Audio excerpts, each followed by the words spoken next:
இளங்குமரனாரோட தமிழ் வளம் அந்த பிடிஎஃப்லேருந்து தான் இப்போ பார்த்துட்ருக்கோம். பிரித்தெழுதுக, சேர்த்தெழுதுக இதெல்லாமே இதுலேருந்து தான் கேட்பாங்க.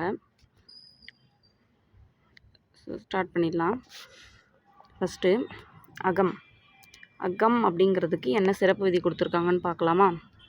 என்ன கொடுத்துருக்காங்க? அகம். அகம் என்னும் உள்ளிடப்பெயர் முன், அதாவது அகம்ங்கிறது உள்ளிடப்பெயர், அகம்னா உள்ள. இந்த அகம் அப்படிங்கிற உள்ளிடப்பெயர் முன் செவி கை என்னும் சினைப்பெயர்கள் வந்தால், சினைப்பெயர் செவி கை இதெல்லாமே என்ன பெயர்? சினைப்பெயர் தானே, அது ஒரு உறுப்பு. சினைப்பெயர்கள் வந்தால் நிலைமொழி இறுதி மகரம் வன்மைக்கு இனமாக திரிதலையன்றி அதன் நடுவில் நின்ற ககரமெய்யும் அதன் மேலேறிய அகர உயிரும் கெடும். ஸோ இப்போ எக்ஸாம்பிள் பார்க்கலாம், அப்போ தான் உங்களுக்கு புரியும். இங்கே பாருங்கள், அகம் அப்படிங்கிற வேர்டு வந்துருச்சா, அதுக்கப்புறம் என்ன வந்திருக்கு? செவி கை. இங்கே மேலே சொன்னோம்ல நம்ம, செவி கை. செவி கை அப்படிங்கிற வேர்டு வந்துச்சுன்னா, சினைப்பெயர்கள் வந்துச்சுன்னா என்ன சொல்கிறாங்க? சினைப்பெயர்கள் வந்துச்சுன்னா அப்படி வரும்போது என்ன ஆகுமா? நான் ஃபஸ்ட்டு சொல்லிடுறேன், அப்புறமா மேலே போய் விதியை பார்க்கலாம். அகம் ப்ளஸ் செவி, இதில் எது நிலைமொழி? இதுதானே நிலைமொழி. அகம். செவிங்கிறது வருமொழி. ஸோ அந்த நிலைமொழியில் வர ககரம் மெய்யும் ப்ளஸ் அது கூட வர்ற அகர உயிரும், இது ரெண்டுமே கெட்டுருன்னு சொல்கிறாங்க. இப்போது ககரமை ப்ளஸ் அகர உயிர் ரெண்டுமே கெட்டுருன்னா ப்ளஸ் காதனை. இப்போ இந்த காவே கெட்டுரும் அப்படின்றாங்க. அகம் அப்படிங்கிற வேர்டில் வர இடையில் வர இந்த காவே கெட்டுரும் அப்படின்னு சொல்கிறாங்க. அதுதான் இந்த விதியில் கொடுத்துருக்காங்க. பாருங்கள்,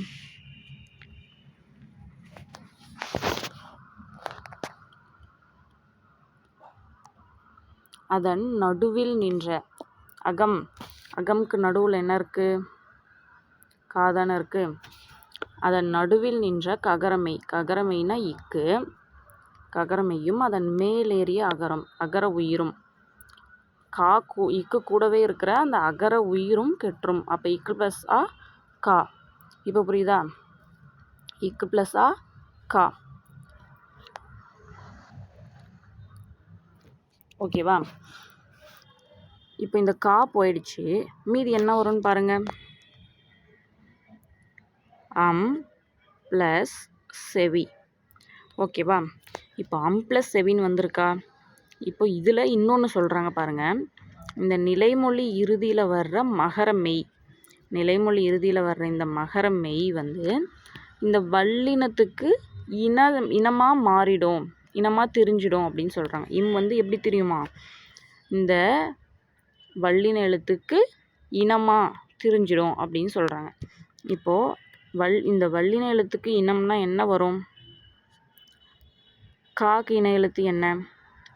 காவா. சாக்கு இன எழுத்து ஞா. இப்போது வல்லினம் மெல்லினம் தெரியல. வல்லினத்துக்கு இன எழுத்து மெல்லினம். கசட தபர. இதுக்கு இன எழுத்து என்ன வரும்? மெல்லின எழுத்து வருமா?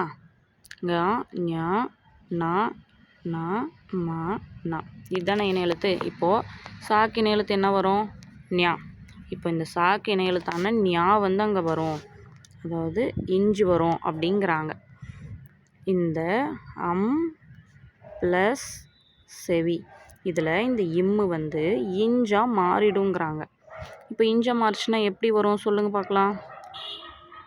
அஞ்சு ப்ளஸ் செவி. இப்போ இது ஈஸியாக 5 + செவி 5வின்னு நாம் போட்டுடலாமா? இதுதான் இதோட விதி. புரியுதா? சரி, நெக்ஸ்ட் இன்னொரு எக்ஸாம்பிள் பார்க்கலாம். அகம் ப்ளஸ் கை. அகம் ப்ளஸ் கைனா அங்கை. இப்போது இதுலேயுமே நிலைமொழியில் நடுவில் வர்ற இந்த ககரமையும் ப்ளஸ் அகர உயிர் விதியில் என்ன கொடுத்துருக்காங்க? ககரமை ப்ளஸ் அகர உயிர் கெட்டுரும் அப்படின்னு சொல்கிறாங்க. இப்போ இந்த கா கெட்டுரும். அப்புறம் என்ன ஆகும்? அம் ப்ளஸ் கை. அம் ப்ளஸ் கை அப்படின்னு வரும். இப்போது இங்கே என்ன இருக்குது, முன்ன வந்து இங்கே வந்து சே இருந்துச்சு, அதுக்கு இனமாக நம்ம இஞ்சி போட்டோம். ஓகேவா? இப்போ இங்கே கா இருக்குது. காக்கு இன எழுத்து என்ன வரும்? இங்கே ஆ தானே வரும், இங்கு தானே வரும். காக்கு இன எழுத்து இங்கு தானே வரும். அப்போ இங்கே கை இருக்கிறதுனால இம்மு வந்து எப்படி மாறும்? இங்கா மாறும். இப்போது அங்கு ப்ளஸ் கையாக மாறிடும். இந்த இம் வந்து எப்படி மாறுது? இங்கா மாறுது. ஏன்னா இந்த வல்லினத்துக்கு இன எழுத்து மெல்லின எழுத்து. மெல்லின எழுத்தில் இங்கு தான் வந்து இந்த காக்கு இன எழுத்து. அதனால் இம்மு வந்து இங்கா மாறிடுது. இப்போ இதை சேர்த்து எழுதுங்க பார்க்கலாம். அங்கை. ஓகேவா? வந்துடுச்சா? ஈஸியாக இருக்கா? சூப்பர். இப்போது கீழே இன்னும் ஒரு 3 வேர்ட்ஸ் கொடுத்துருக்காங்க. அது என்னன்னு ஃபஸ்ட்டு பார்க்கலாம். அகம் முன் வரும் கண் தன் சிறை என்பனவும் அவ்வாறு வரும். அவ்வாறுனா எப்படி? மேலே சொன்ன அந்த விதியே வரும் அப்படின்றாங்க. மேலே சொன்ன விதி என்ன? இன்னொரு டைம் போய் பார்க்கலாமா? அகம் என்னும் உள்ளிட பெயர் முன். அந்த உள்ளிட பெயர் அகம் வந்துச்சுன்னா அது கூட செவி கை அந்த வேர்டெலாம் வந்து சேர்ந்து வந்துச்சுன்னா ஃபஸ்ட்டு என்னாகும்? நடுவில் நின்ற ககரமையும் அதன் மேலேறிய அகர உயிரும் கெட்டுரும். நிலைமொழி இறுதி மகரம் வன்மைக்கு இனமாக தெரியும். அதாவது அகம்னு இருக்கா, இது வந்து செவி. இப்போ இதுக்கு இனமான மெல்லினமாக தெரிஞ்சிடும். இங்கே என்ன ஆகும்? இஞ்சா மாறிடும். அதுக்கப்புறமா கா கெட்டுரும், அஞ்செவின்னு ஆகிடும். ஓகேவா? இதே மாதிரி தான் கீழே வர்றதுமே அதே மாதிரி தான் வரும் அப்படிங்கிறாங்க. என்னென்ன வேர்ட்ஸ் பார்க்கலாமா? அகம் ப்ளஸ் கண். இதுலேயும் என்னாகும்? கா கெட்டுரும். காக்கு இனமான இங்கே வந்து இம்முக்கு பதிலாக இங்காயிடும். என்னாகும்? அங்கன். ஆனால் இங்கே வந்து அகங்கன் அப்படின்னு கொடுத்துருக்காங்க. அங்கனர். ஓ, அகங்கன் அப்படி அந்த அங்கங்கன் தான் வந்து அங்கனர் அப்படின்னு மாறி இருக்கு அப்படிங்கிறாங்க. அகம் ப்ளஸ் தன். இப்போ கா கெட்டுரும். இம்மு வந்து தாக்கு இனம் என்ன? இந்து தானே. தாக்கு இனம் என்ன? இந்து. ஸோ இங்கே வந்து இந்து வந்துடும். அப்போது அந்த் ப்ளஸ் தன் எப்படி ஆகும்? அப்போ அந்தன் அப்படின்னு வந்துடுச்சா? சரி, அடுத்து அகம் ப்ளஸ் சிறை. கா கெட்டுரும். இப்போது இந்த இம்மு வந்து என்னாகும்? சாக்கின எழுத்து இஞ்சு. இப்போ 5 ப்ளஸ் சிறை அஞ்சிறை அப்படின்னு வந்துடும். ஓகேங்களா? புரிஞ்சதா? அகம் முனர் செவிகை வரின் இடையென கெடும்.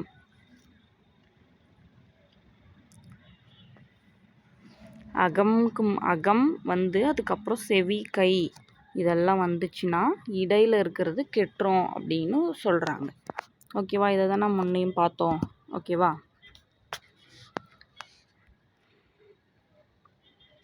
இப்போ வந்து நெக்ஸ்ட்டு அது ரெண்டாவது வந்து அதுங்கிறது எப்படி வரும்? அது அப்படின்ற சொல் வந்துச்சுன்னா என்ன விதி வரும்? சிறப்பு விதி அப்படிங்கிறத பார்க்கலாம்.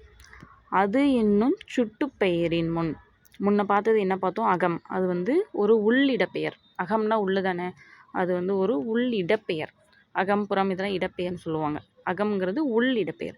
உள்ளிடப்பெயர் வந்துச்சுன்னா அந்த விதி பார்த்தோம். இப்போ வந்து அது இது அப்படி எது அதெல்லாம் வந்து ஆ இ ஊ இதெல்லாம் வந்து என்ன சொல்லுவோம்? சுட்டுப்பெயர்கள். சுட்டுப்பெயர்கள் எது வருது? ஆ இ ஊ இது 3மே சுட்டுப்பெயர்கள். ஓகேவா? இப்போது ஆ ப்ளஸ் து அது ஆ வந்து செந்தன் வந்திருக்கு. அப்போ இது சுட்டுப்பெயர். சுட்டி சொல்கிறோம். அது இது அப்படின்னு சுட்டி சொல்கிறோம். அதுதான் வந்து சுட்டுப்பெயர். ஸோ இந்த சுட்டுப்பெயர்லாம் வந்துச்சுன்னா அன்று என்னும் எதிர்மறை குறிப்பு வினைமுற்று செயலில் ஆன்று என முதல் நீளும். அதாவது முதல் நீளும் அப்படிங்கிறாங்க. முதல்னா என்ன? ஆ. அன்றுங்கிறதுல முதல் வந்து ஆ தானே. அது வந்து நீட்டி ஆ அப்படின்னு மாறிடும் அப்படிங்கிறாங்க. நீண்டு ஆ அப்படின்னு மாறிடும் அப்படின்னு சொல்கிறாங்க. புரியுதா உங்களுக்கு?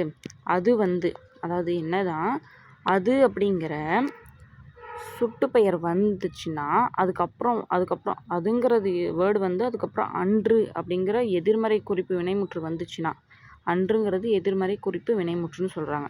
அன்று அப்படிங்கிற எதிர்மறை குறிப்பு வினைமுற்று வந்துச்சுன்னா அந்த அன்று எப்படி மாறுமா? முதல் வந்து நீண்டு, முதல்னா ஃபஸ்ட்டு ஒரு எழுத்து இருக்குல்ல ஆ, இது வந்து நீண்டு ஆ வந்து நீண்டு ஆ ஆயிடும். அப்போ அன்று வந்து எப்படி ஆகும்? ஆன்று ஆயிடும். அன்று வந்து ஆன்று ஆயிடும் அப்படின்னு சொல்கிறாங்க. புரியுதா உங்களுக்கு? சரி, இப்போ எக்ஸாம்பிள் பார்க்கலாம். அது அதுக்கு பின்னாடி என்ன வந்திருக்கு? அன்று வந்திருக்கா? அன்றுங்கிறது என்னன்னு பார்த்தோம்? எதிர்மறை குறிப்பு வினைமுற்றுன்னு பார்த்தோமா? அன்று, நன்று இதெல்லாமே வந்து குறிப்பு வினைமுற்று. இது வந்து அன்று, நன்றுங்கிறது குறிப்பு வினைமுற்று, அன்றுங்கிறது எதிர்மறை குறிப்பு வினைமுற்று. எதிர்மறை குறிப்பு வினைமுற்று. ஓகேவா? அது ப்ளஸ் அன்று, அதான்று. அது வந்து அதுக்கப்புறமா அன்று அப்படிங்கிற வேர்டு வந்துச்சுன்னா அன்றுங்கிறது எதிர்மறை குறிப்பு வினைமுற்றுன்னு மேலே பார்த்தோமா? நன்றுங்கிறது குறிப்பு வினைமுற்று. நன்று அப்படிங்கிறது குறிப்பு வினைமுற்று. அன்று அப்படிங்கிறது எதிர்மறை குறிப்பு வினைமுற்று.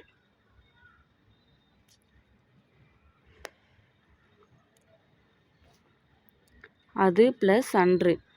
அது கூட அன்று அப்படிங்கிறது வந்துச்சுன்னா இப்போ பார்த்தோம்ல அந்த விதியை நம்ம இதில் பண்ணணும். அந்த விதிப்படி தான் பண்ணணும். அன்றுங்கிறது என்னன்னு பார்த்தோம் மேலே?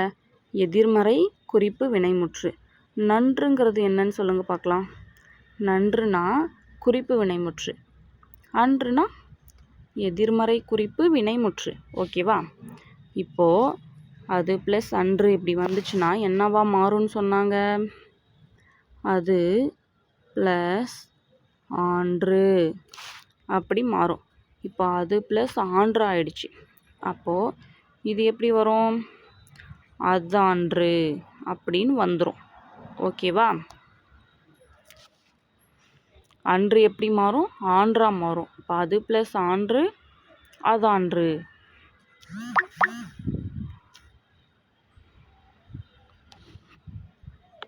அது ப்ளஸ் ஆன்று அதான்று. அதாவது இங்கே இன்னொரு விதி வரணும். இத்து ப்ளஸ் ஊன்னு இருக்கா? தூ வந்து இத்து ப்ளஸ் ஊன் தானே இருக்குது. இந்த வருமொழியில் வந்து உயிரெழுத்து வந்துச்சுன்னா ஒரு விதி படிச்சிருக்கோம்ல, உயிர்வரின் உக்குரல் மெய்விட்டோடும். வருமொழியில் உயிரெழுத்து வந்துச்சுன்னா நிலைமொழியில் இருக்கிற ஊ, அதாவது இத்து ப்ளஸ் ஊ தூ தானே, இதில் ஊ இருக்கு இல்லையா? அப்போ இந்த ஊ வந்து உயிர்வரின் உக்குரல் ஊ வந்து கெட்டுரும். அதுக்கப்புறம் மீதி அப்படியே வரும். அத் ப்ளஸ் ஆன்று. இப்போ அத்து ப்ளஸ் ஆன்று தான் அதான்றா மாறுது. நடுவில் இங்கே ஒரு விதி சேர்த்திக்கோங்க. ஓகேவா? உயிர்வரின் உக்குரல் மெய் வீட்டோடும் அது வரும்.